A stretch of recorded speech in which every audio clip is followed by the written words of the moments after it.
Bom dia, amigos. 12 de outubro de 2024. São 5h30 da manhã aqui no Rio de Janeiro, horário de Brasília. Demorei um pouquinho a entrar porque eu estava sem internet, tá? Então, se são 5 mais 6, 11h30 lá na capital da Ucrânia, em Kiev.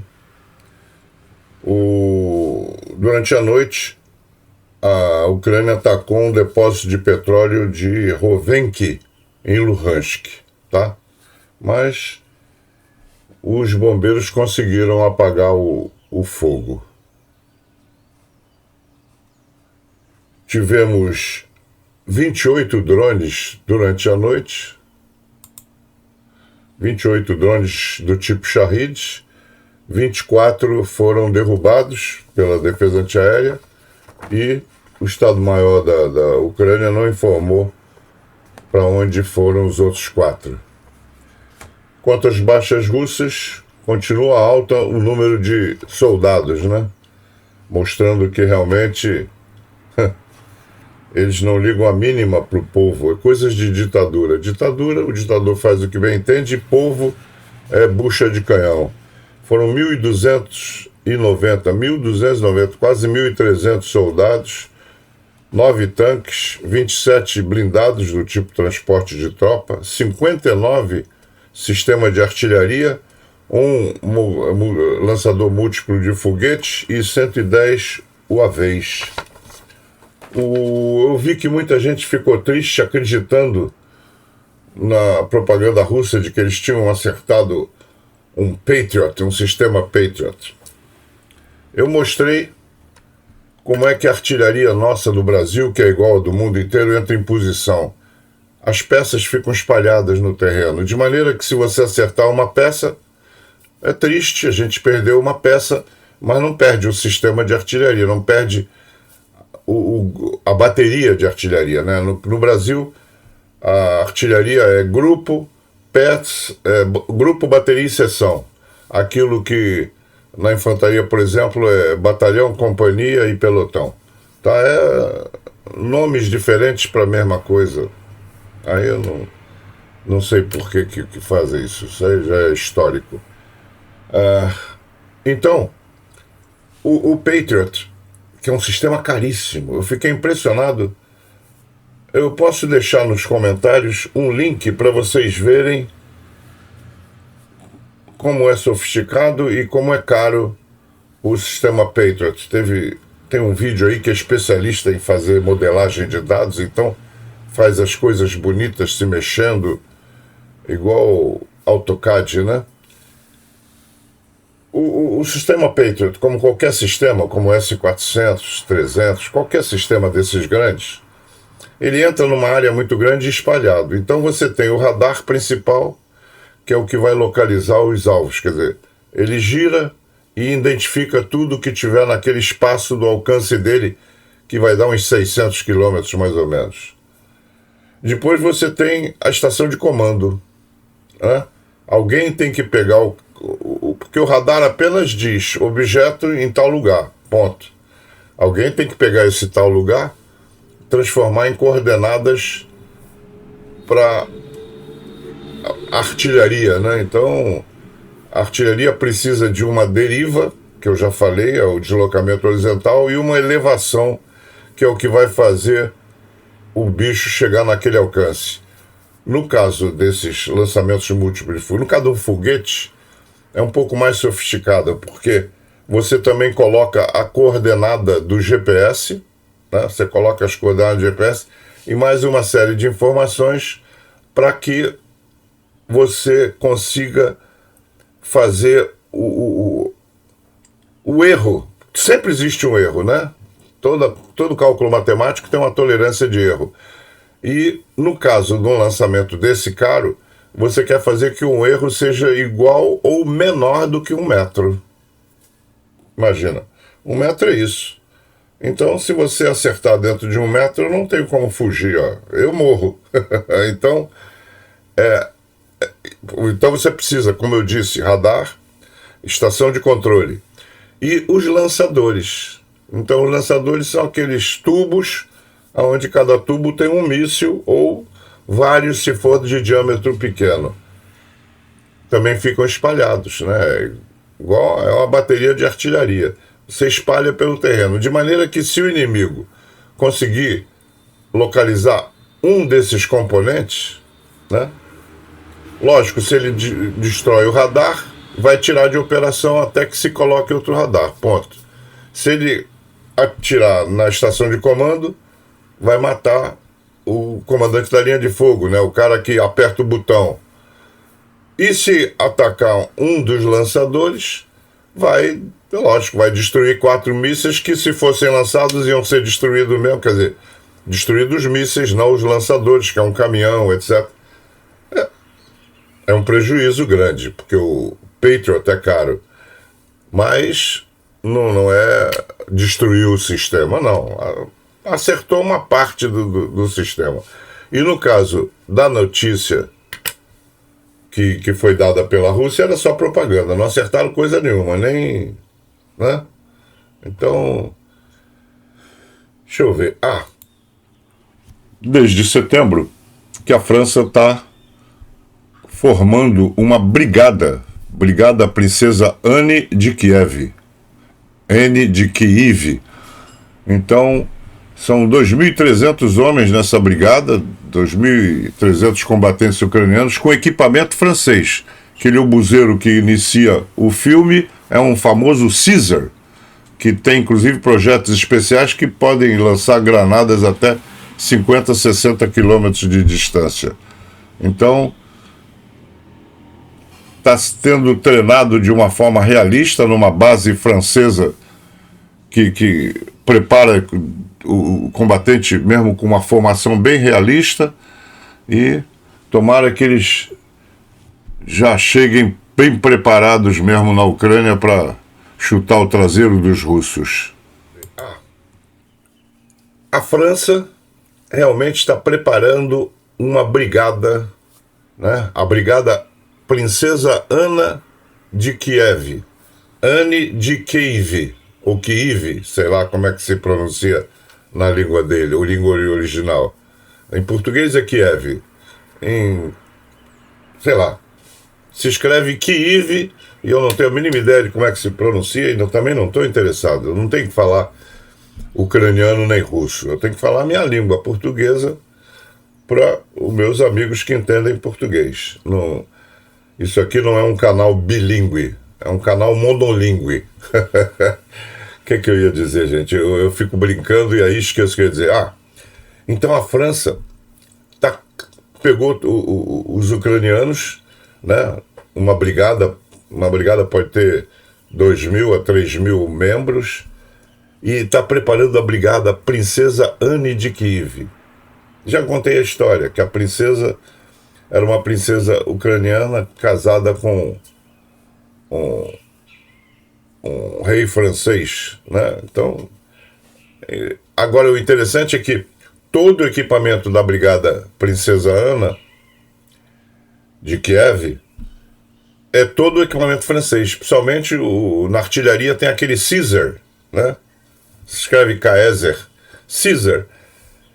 O Caesar é um autopropulsado com uma capacidade maravilhosa e com projéteis com alcance que podem chegar a 40, 70 quilômetros. Então, tem um amigo meu que comandou o 21GC, a unidade que eu servi, Coronel Flávio Henrique. Ele foi adido na França e atirou com o Caesar e contou maravilhas da sistema de aquisição de alvos, pontaria e tudo, muito fácil de funcionar. É um obus autopropulsado de 155 milímetros. Então, parabéns à França, e vamos torcer que chegue logo à Ucrânia a brigada Princesa Anne de Kiev. Vamos rodar a vinheta, tem um bocado de coisa legal aí hoje.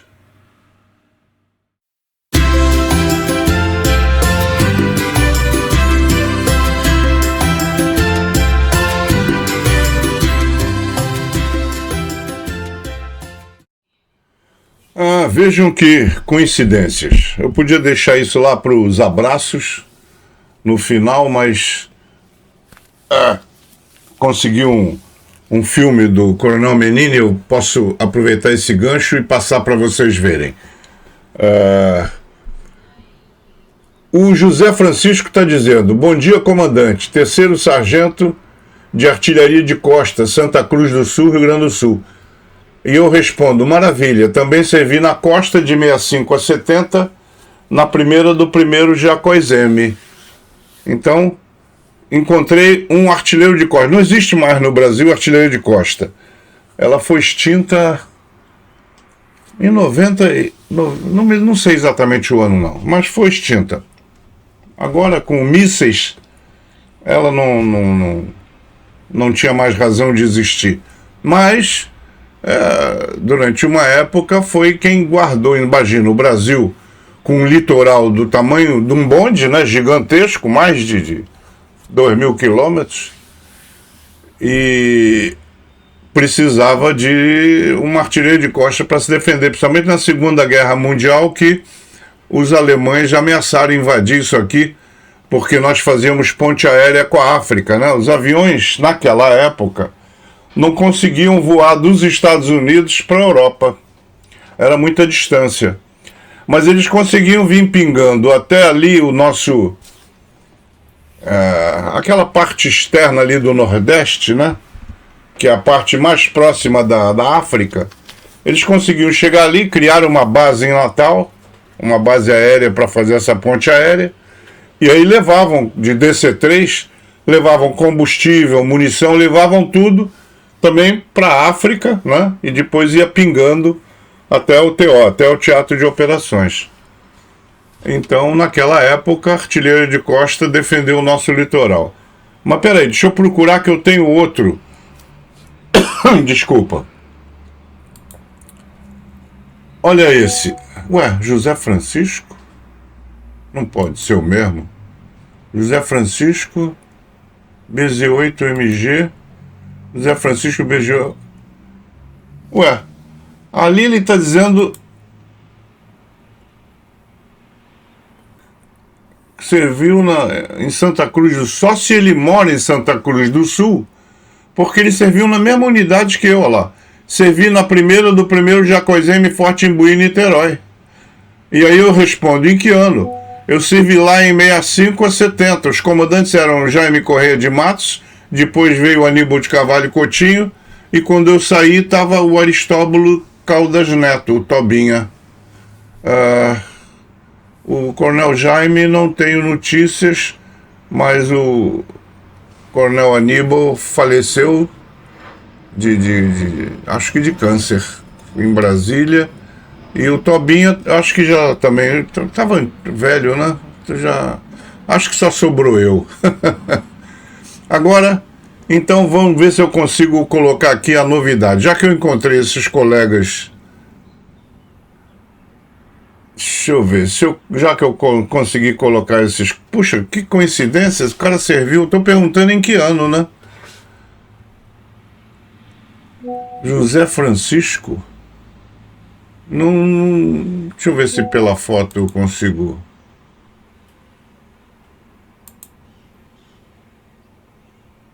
José Francisco. Não, pela foto eu não reconheço não. Mas me dá um segundo aqui para eu procurar uma coisinha.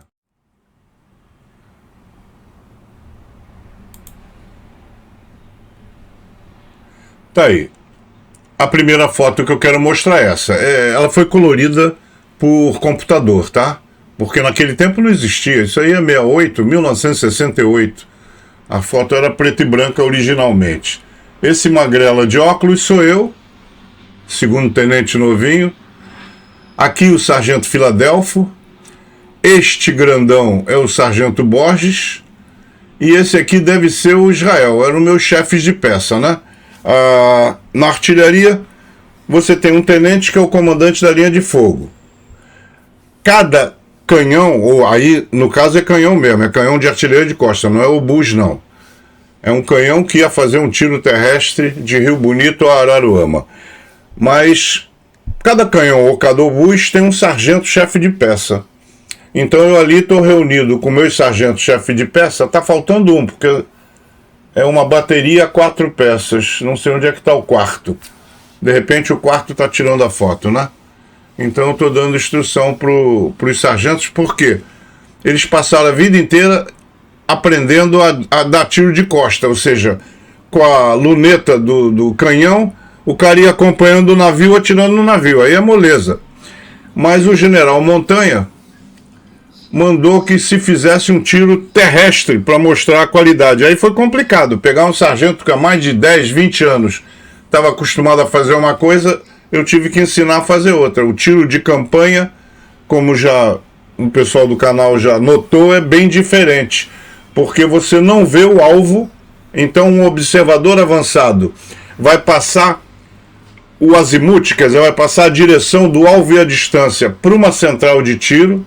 Nessa central de tiro, com a carta, eles vão transformar aqueles dados do observador avançado em deriva e elevação, que são coordenadas para o canhão, né? Deriva é o deslocamento horizontal, elevação, como o nome diz, é o deslocamento vertical e também a ordem de carregar.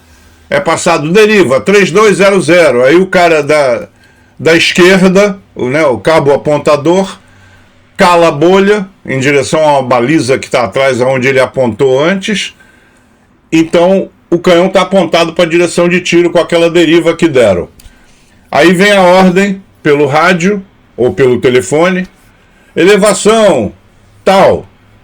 Quando vem o comando de elevação, ao mesmo tempo que o C3 registra a elevação e cala a bolha, tem uma bolhazinha igual aqueles marcador de nível de carpinteiro, né, que tem um nívelzinho que anda para um lado para o outro, e ao mesmo tempo o pessoal municiador está enfiando a granada, a carga de projeção, e aí o C3 fecha a culatra, segura o cordel de disparo, fica olhando para o comandante da linha de fogo, né, para o tenente, esperando a ordem de fogo. Então é assim que funciona. Vocês já estão ficando cobras.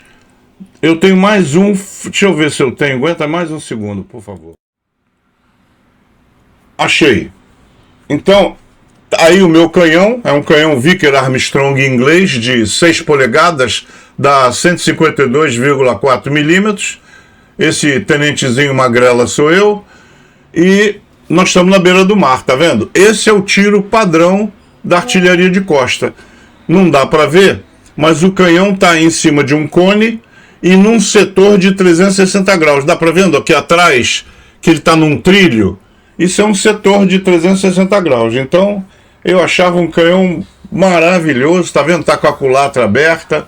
Então essas fotos são históricas, duvido que alguém tenha, principalmente a cor, já que, como eu disse, a artilharia de costa foi extinta.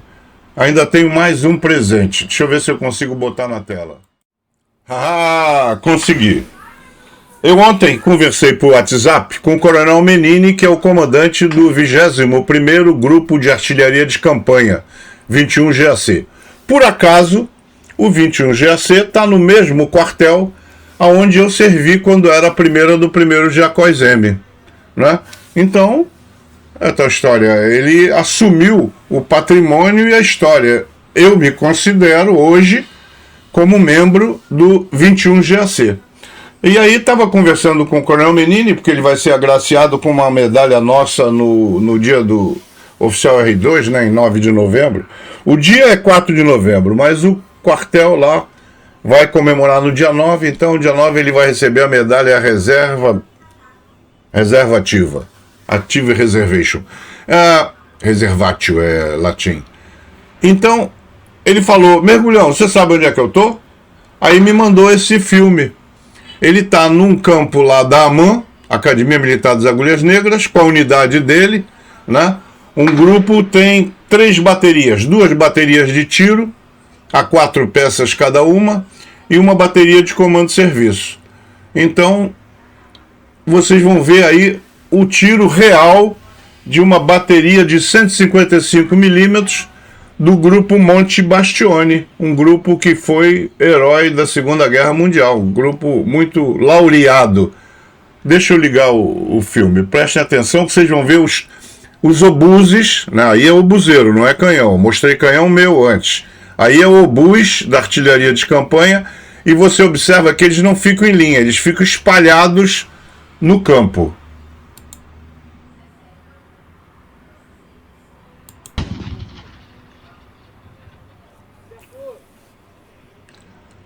Tá vendo? Aparecem aí 3 peças atirando.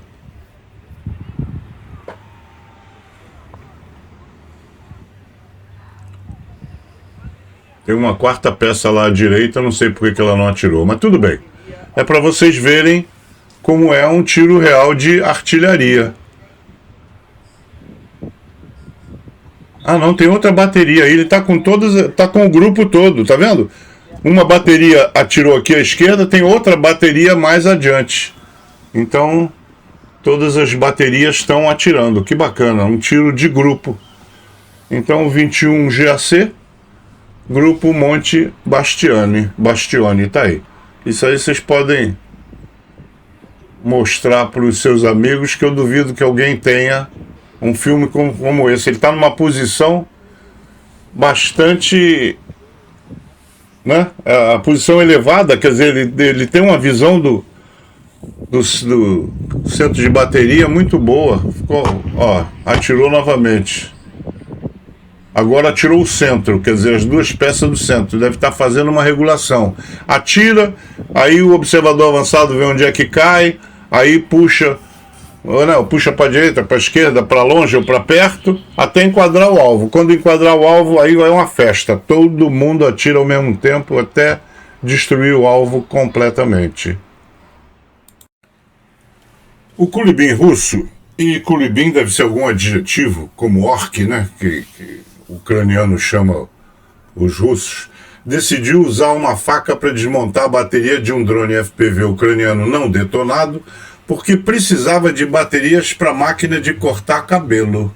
Mas, como esperado, às 13h52, algo deu errado com ele e a bateria começou a queimar e estourar. Então, prestem atenção ao filme. Машинка работает от аккумуляторов. Хочу с камикадзе. Батарея вот у нас есть. С нее должны подходить. Сейчас разберу, посмотрю. Не взорваться бы, блядь. Вот этих хохлов ебаных.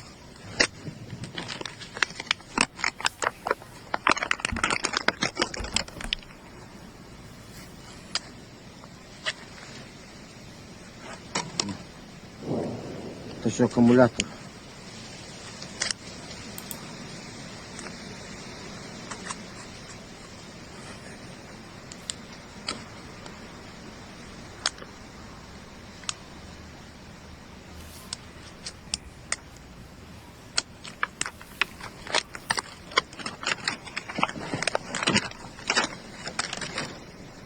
Так. Тут что?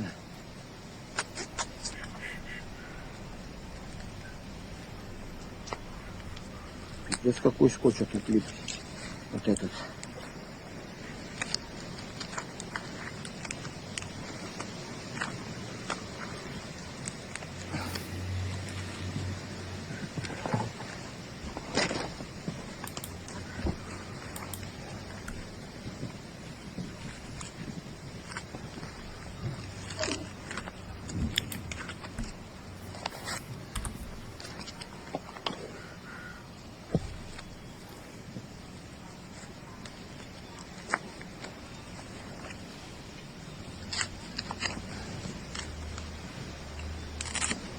Ой, блядь.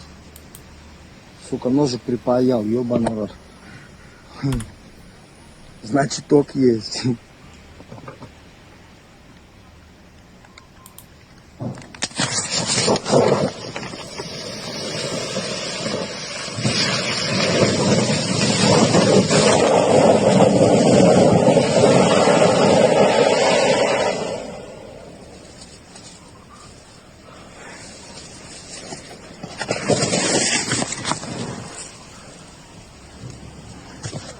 Вот такие вот, блядь, прокладоны хохляцкие.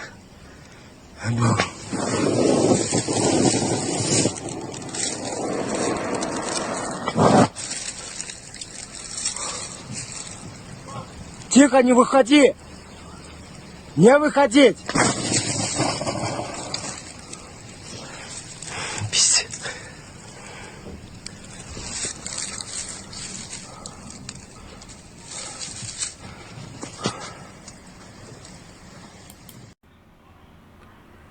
O Bild, que é esse jornalista, visitou um médico voluntário alemão que está trabalhando por uma ONG polonesa na Ucrânia. Ele, o médico, é o Michael, está na sua 6ª missão fornecendo os primeiros socorros aos soldados feridos e outros, e os evacuando da linha de frente perto de Lyman.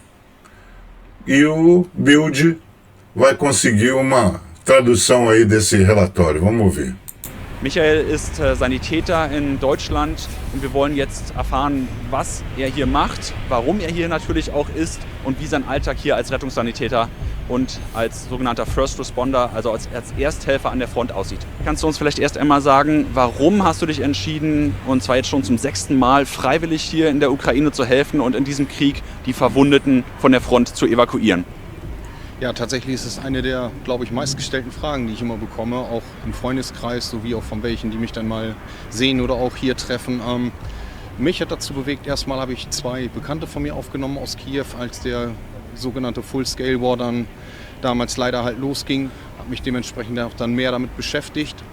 Ja, und so kam es dann halt irgendwann, dass man auch aufgrund, sage ich mal, meines Berufes dann halt sich auch für die medizinische Seite selbstverständlich interessiert und dann halt gerade gesehen, wie hilflos das doch hier in dem 1. und Anfang 2. Kriegsjahr alles halt noch so war. Mich denn dazu entschieden, aufgrund der Qualifikation und Kurse, die ich belegt habe, halt auch von beruflicher Seite, dass es doch jetzt an der Zeit ist, was zu tun und nicht einfach nur zu Hause zu sitzen und zuzugucken, so wie viele andere. Denn dafür habe ich letztendlich die Ausbildung gemacht.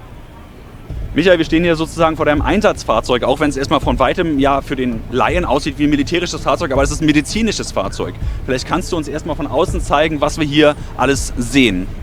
Aufgrund der Sichtbarkeit in der Nacht ist das hier größtenteils alles abgeklebt. Trotzdem, wenn wir hier zum Krankenhaus fahren, haben wir noch Blaulichter wie normale Fahrzeuge in Deutschland auch. Eine Winde und ein verstärkter Frontträger, denn das Gelände ist hier doch sehr stark und sehr schwer. Ja, der Rest Spiegel hier ebenfalls für Blinker und Reflexionen alles abgeklebt. Einmal auf dem Dach, dann je nachdem wo wir halten, wo wir parken, natürlich einmal Fahrrampen, uns festfahren und die Winde mal nicht verfügbar ist. Wir haben ein Tarnnetz, Ersatzreifen hier, ganz wichtig, und letztendlich der sogenannte Jammer, der das Signal für die aktuell heranfliegenden Drohnen blocken kann. Und das sollte uns dann hoffentlich, wenn es funktioniert, dann auch weiter dabei helfen, dass wir weitermachen können und retten können.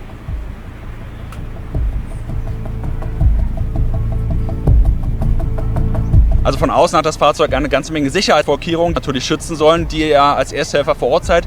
In die Dinge, die eben die lebensrettenden Sachen sind für die Leute, die ihr evakuiert, vielleicht zeigen. Und hier der Platz für den meistens, je nachdem wie wir besetzt sind, meistens. Und hier hinten ist einmal hinten selber. Hier ist einmal das Hauptmonitoring. Hier dann einmal die verschiedenen Verbrauchssachen, was wir brauchen.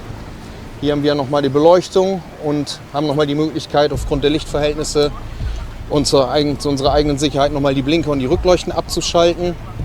Hier auf der anderen Seite finden wir dann einmal das Beatmungsgerät und einen sogenannten Sauerstoffkonzentrator. Sehr teuer, war auch eine Spende, die wir bekommen haben, wofür wir sehr dankbar sind und uns hier und unsere Arbeit auch sehr weit nach vorne bringt. Die Möglichkeit zu defibrillieren mit einem sehr einfachen Gerät, müssen wir das meiste alles während der Fahrt machen. Ja, so ist das natürlich alles ein bisschen spartanisch gehalten, deckt aber für unseren wichtigen Bereich Evakuierung und den sogenannten Traumabereich eigentlich die ganzen wichtigsten Sachen. Der Weg in Richtung Lyman, in Richtung des Einsatzgebietes, wo Michael eben wenn er vor Ort ist, tief ist, eben dort hilft. Und Michael, vielleicht kannst du uns erzählen, wie läuft das ab, wenn du vor Ort bist, wenn du also deine 3-Tagesschicht hast, passiert dort der Einsatz? Das zu jeder Einheit, mit der wir unterwegs sind, ist es mal 3 Grad.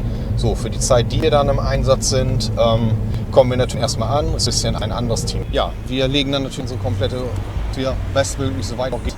Dann werden wir zu einem der vorher abgesprochenen Punkte, die uns vorgegeben sind, die Casualty Collection Points genannt, werden wir dann hinfahren. Werden dann, je nachdem, wie es dort vor Ort aussieht, jeder unterscheidet sich dann natürlich ein bisschen. Manchmal kriegen wir den Verwundeten, manchmal müssen wir aber auch viele Meter bis zu Kilometern komplett zu Fuß zurücklegen, den dann auch teilweise tragen, eine Erstversorgung führen, teilweise da noch vor Ort. Und ja, das ist natürlich, die tragen müssen, sehr anstrengend. Gerade machen wir uns natürlich zu schaffen mit der ganzen Ausrüstung.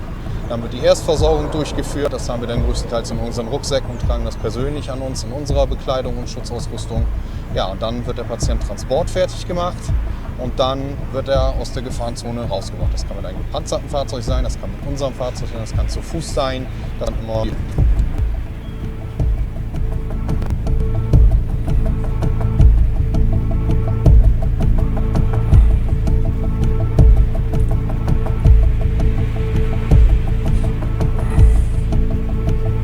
Wir sind schon da vorne in Richtung Lyman, steigt Rauch auf. Dort wird wahrscheinlich zumindest beschossen von russischer Seite. Deshalb können wir heute dort nicht hinfahren. Aber vielleicht erzählst du uns einmal, solltest du jetzt weiterfahren, wenn du nicht mit uns unterwegs bist, sondern sonst in deiner normalen Schicht. Es geht dorthin, du bist 3 Tage da. Was passiert, wenn du in den Einsatz musst, wenn du also direkt helfen musst? Natürlich haben wir Tage, wo wir halt mal sehr viel unterwegs sind, auch Tage, wo es da mal weniger ist. Letzten Endes sind wir natürlich auch froh über jeden Tag, wo es weniger ist, denn so geht es ja letzten Endes allen gut, so wie es sein soll. Aber dennoch sind natürlich auch die schweren Tage dabei, wo man dann noch mal mehrere Tage läutet und keine melden und können halt auch nicht jede. Damit muss man sich hier leider halt einfach abfinden, aber dennoch ist für uns das Wichtige, sage ich mal, dadurch, dass wir auch eine der wenigen noch sind, denen es erlaubt ist, so vorne zu arbeiten, einfach mit Versorgung und Ausrüstung, die wir sicherstellen können, so dass wir doch schon, denke ich, einigen sehr viel können. Michael ist Sanitär.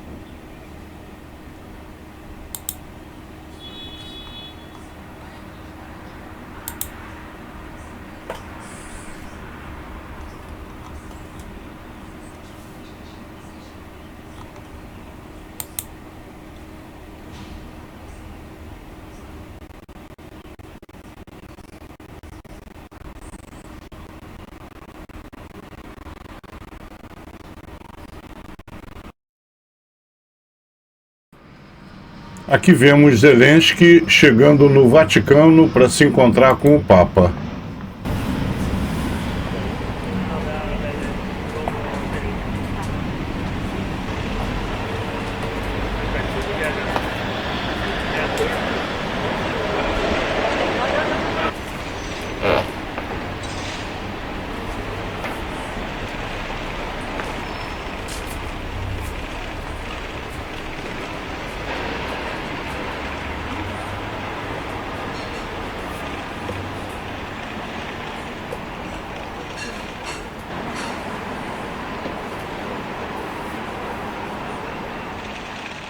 No encontro entre o Papa Francisco e o presidente Volodymyr Zelensky, o principal tema de discussão foi o retorno dos cidadãos ucranianos mantidos em cativeiro pela Rússia. Zelensky mencionou a trágica morte da jornalista ucraniana Victoria Roshnia no cativeiro russo e levantou a questão de outros jornalistas, líderes cívicos, chefes de comunidades de territórios ocupados e cidadãos comuns que permanecem prisioneiros da Rússia. Como gesto simbólico, Zelensky presenteou o Papa com a pintura intitulada O Massacre de Bucha, a história de Marinka, para mais uma vez chamar a atenção para as atrocidades cometidas pelas forças russas na Ucrânia. Em troca, o Papa Francisco presenteou Zelensky com uma escultura de bronze intitulada A Paz é uma Flor Frágil. Os autores da pintura são Volodymyr Koziuk e Władysław Zadivorsky. Os orques foram avisados para ficarem fora da Ucrânia. Nem todos levam o aviso a sério.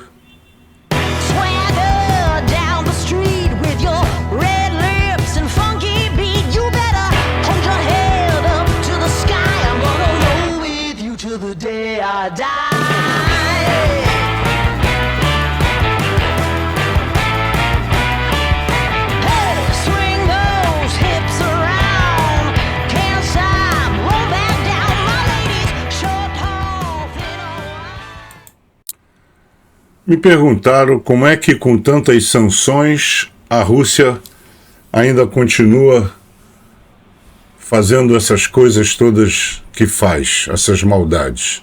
Vamos ver se esse exemplo aqui dá uma ideia dos caminhos tortuosos que esses criminosos percorrem. A Lukoil russa adiciona 25 petroleiros antigos à sua frota paralela, segundo o Financial Times. Os jornalistas descobriram que cada um desses navios-tanques foi adquirido por uma empresa offshore separada, ligada a uma ou mesmo a várias outras empresas. Os navios eram operados por empresas sediadas em Dubai, propriedade de um empresário paquistanês que enfrenta atualmente um processo nos tribunais britânicos por fraudar investidores. Todas as compras foram financiadas pela Eiger Shipping DMCC do Dubai, que pertence à Litasco Middle East DMCC, a filial do Médio Oriente da divisão de comércio de petróleo da Lukoil. A Eiger forneceu financiamento inicial através do pré-fretamento dos navios que estavam sendo preparados para aquisição. Os jornalistas estimaram que a Lukoil gastou mais de 700 milhões de dólares nesses navios-tanques. Desde a sua compra, os navios têm sido utilizados quase exclusivamente para transportar petróleo russo, sendo 82% dos embarques de petróleo Lukoil, totalizando cerca de 119 milhões de barris. A $60 por barril, isso equivale a quase 7,2 bilhões de dólares.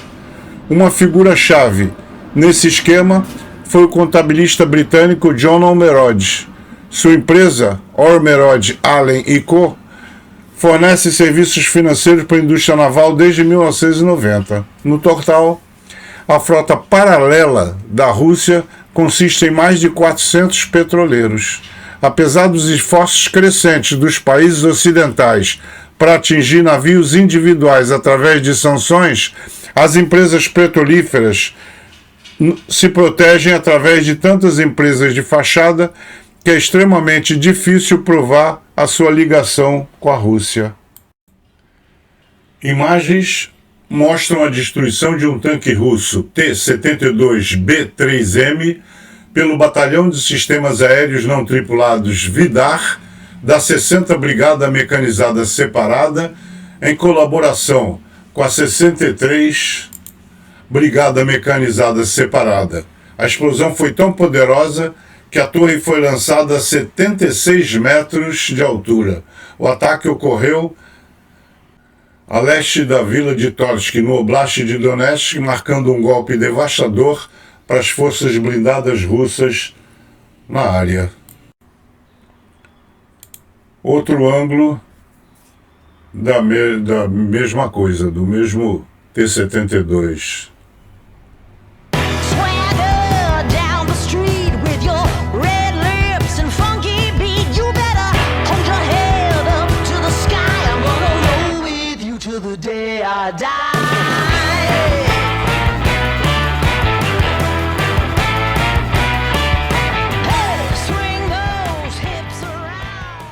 Já sei que o YouTube vai me ferrar hoje.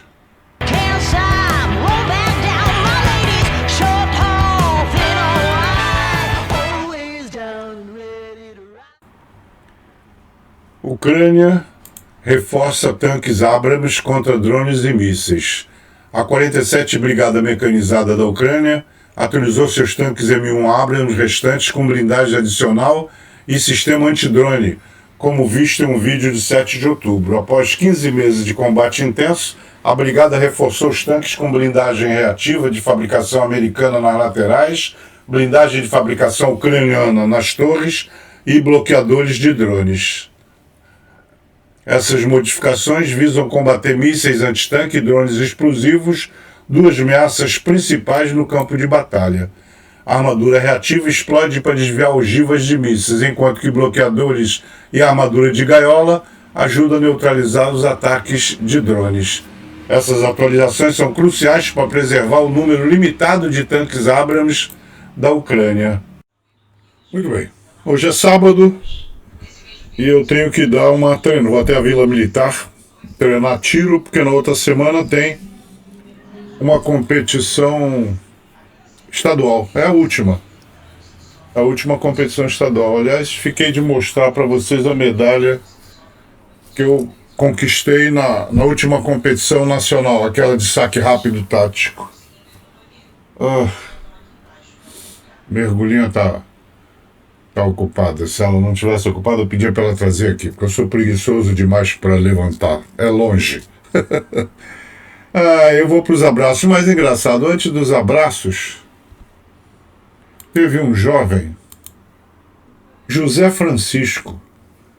José Francisco diz que serviu, era sargento e serviu na mesma unidade que eu. Primeiro do 1º Jacózeme. Ele não diz o ano. Como eu sou um cara notável, não pelo tamanho, porque naquele tempo eu era magrela, vocês viram já no filme que eu era magrela, mas com certeza não dava para servir sem se lembrar de mim. Então, ou foi antes, desculpa, ou depois de mim. Vamos ver se ele aparece aí e me diz, que agora fiquei curioso. Né? No período que eu estava lá, acho difícil, mas tudo bem, vamos embora. Os abraços de hoje.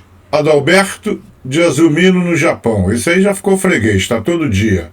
Alberto João de Bié, Angola. Primeira vez que eu vejo. Alexandre de Taboão da Serra. Também primeira vez. Américo Cardoso de BH. Deixa eu consertar aqui que Cardoso tá com letra minúscula.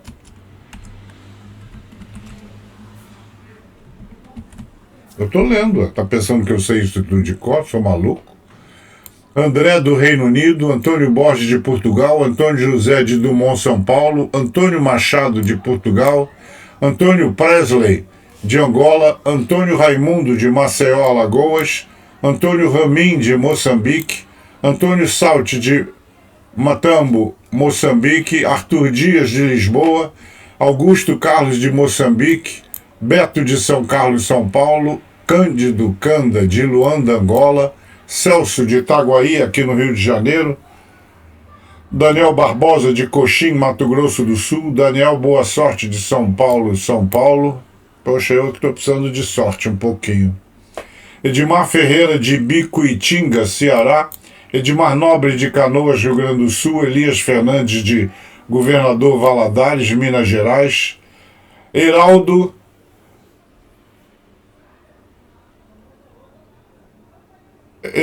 é engraçado, ele disse que eu preciso ir lá mergulhar no Mar do Alagoas.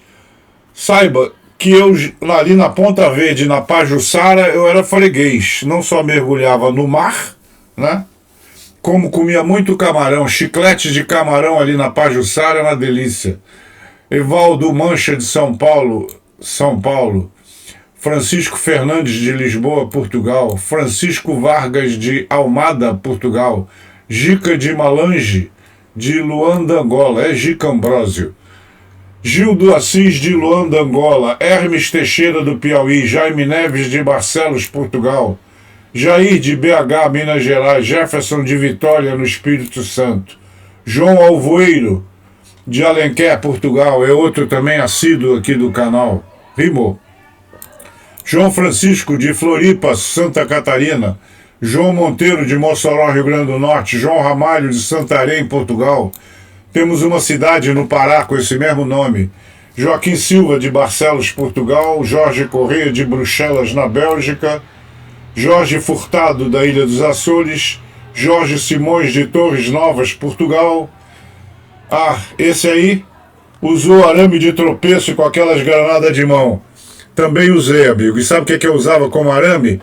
Aqueles fios velhos daquelas bobinas de comunicação que nós da artilharia tínhamos que passar, né? Fios de telefone.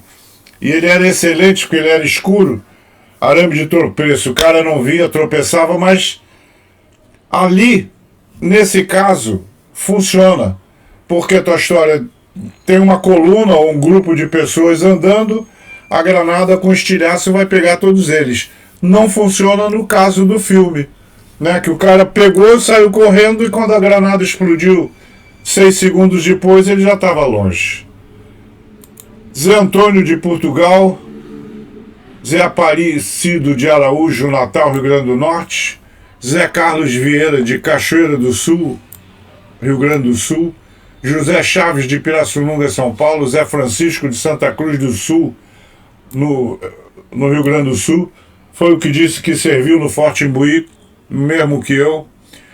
José Martinho de Itapecuru Mirim, Maranhão, Zé Roias do Canadá, José Silva de Guarda, Portugal, José Vieira de Valença, Piauí, Júlio de Jacareí, São Paulo, Luiz Bodão de Duque de Caxias, Rio de Janeiro, Manuel Muxito de Sacandica, Angola, isso aí, Mateus Freitas de Limoeiro do Norte, Ceará, Maurício Coutinho de Marco de Canaveses, no Porto, Portugal, a minha querida Nazaré Carvalho do Porto, Portugal.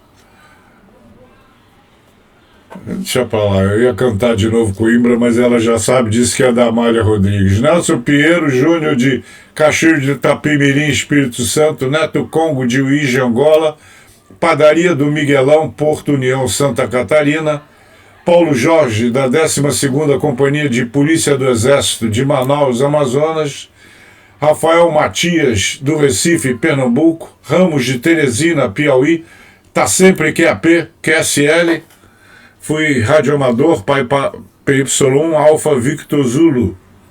Inclusive ganhei uma medalha da Marinha quando ajudei o veleiro Cisne Branco, que estava com problemas na Ilha dos Açores. Ranieri de Juazeiro do Norte, tem um X aqui que não faz parte. Ceará, Renato e Marlene Jorge de São Paulo, capital. Renilson Lourenço de Rondônia, Sandro da Silva do Uruguai, Sebastião Pereira Cirqueira de São Félix do Araguaia, Mato Grosso, Sérgio Azevedo de Porto, Portugal, Suzete Francisco, também outra assídua do canal, de Luanda, Angola, Tony Santos de Saurimo, Angola, também assíduo, Valdemes de Mongaguá, também assíduo, eu sei por causa do Mongaguá, que eu não sei onde fica, eu sei que é em São Paulo, mas nunca fui lá. Vitor, rimando aí, eu tô virando poeta. Vitor Manuel de Curitiba, Paraná, Vigia de Caiena, capital da Guiana Francesa, bacana. Vitalino de Évora, Portugal, Zusa Silva de Goianésia, no Pará. Tivemos também Terezinha Ranix, neta de ucranianos. Ela não disse de que cidade, por isso eu não relacionei nos abraços. E o Paulo Ferreira, ele falou o seguinte: Mergulhão, você citou Montese. Meu pai combateu em Montese e foi ferido por estilhaços de bomba, granada, na face direita acima da mandíbula. Quando estive passeando pela Itália, fui conhecer essa linda cidade, e que contrasta com a destruição mostrada em fotos na época da guerra. Em uma praça central existe um bebedouro de água feito de ferro ainda funcionando, apesar de vários furos provocados por tiros. Um militar brasileiro, após a guerra, lá ficou e posteriormente chegou a ser prefeito dessa cidade. Um museu conta parte dessa história. Poxa, muito obrigado pela história. É sempre muito bom aprender, e principalmente história. Eu gosto muito de história. Eu sou pesquisador associado ao DPH-SEX, né? Diretoria de Patrimônio Histórico e Cultural do Exército. Eu sou pesquisador do CEPIMEX, que é o Centro de Pesquisa em História Militar do Exército. Aliás, por falar nisso, do desafio que eu fiz, só um acertou. Dr. Evaldo Silva. Foi o único que falou Major Apolo, o mais condecorado herói da Segunda Guerra Mundial. Já contei essa história. Foi um meu trabalho de pesquisa no CEPIMEX, né? Então foi publicado um livro, Major Apolo, o herói esquecido. O brasileiro não sabe tratar bem os seus heróis. Tem muita história triste, principalmente do pessoal que voltou da guerra. De milhares de histórias que eu li, né? Todo mundo viu que não falta é livro nessa estante. Uma que me deixou entre triste e comovido foi um jovem da FAB. Ele não era piloto, era mecânico, não sei, soldado que servia na FAB lá na Itália, né? Então voltou todo contente, conseguiu um passe Primeiro deram um passe para ele de ônibus de trem de segunda ou terceira classe, e ele queria chegar com o uniforme todo bonito na cidadezinha dele do interior. Não me lembro mais, essa história eu li tem mais de 20 anos. Então ele tirou o dinheiro do bolso dele, porque ele tinha direito ao passe, mas ele não queria terceira classe, ele queria primeira classe no trem, sei lá. E tirou dinheiro do bolso. E até a saída do trem, que era no dia seguinte, ele não tinha onde ficar no Rio de Janeiro, aí dormiu num banco da Praça Paris. Quer dizer, um herói de guerra volta para casa e foi tratado assim. Tem histórias piores e eu não vou falar não, porque é lógico, eu não me sinto bem falando mal do meu próprio país, que aliás está entregue, todo mundo sabe a quem. Gente, hoje é sábado e eu tenho que treinar tiro. Vou lá para a Vila Militar. Um abraço para todo mundo. E fiquei devendo mostrar... deixa pra lá. Outro dia eu mostro a medalha. Quem sabe eu ganho mais uma na semana que vem. Semana que vem é a 5ª etapa de tiro de defesa tático. Então não é saque rápido. Mostrei saque rápido, que é parado no alvo, você saca e atira. O que vai valer é o tempo que vai diminuindo e a distância encurtando. Não. Na outra semana é TDT, tiro de defesa tático, ou seja, vão criar várias pistas e as pistas são um cenário. Quando o timer do árbitro, ele apita, né, tem um sinal sonoro, começa a contar o tempo, aí você saca, né, saca a tua arma e vai resolver procurar os alvos ameaçadores e tomar cuidado com alvos reféns. Tem alvo com 2 mãozinhas assim, que é o refém. Às vezes na pressa o cara atira, em vez de acertar o bandido, acerta o refém, perde 10 pontos, né? Então é complicado, mas vamos ver. Se eu puder, filmo alguma coisa para vocês terem, principalmente o pessoal de outros países, terem noção de o que a gente faz por aqui pelo Brasil. Um abraço e até amanhã, se Deus quiser.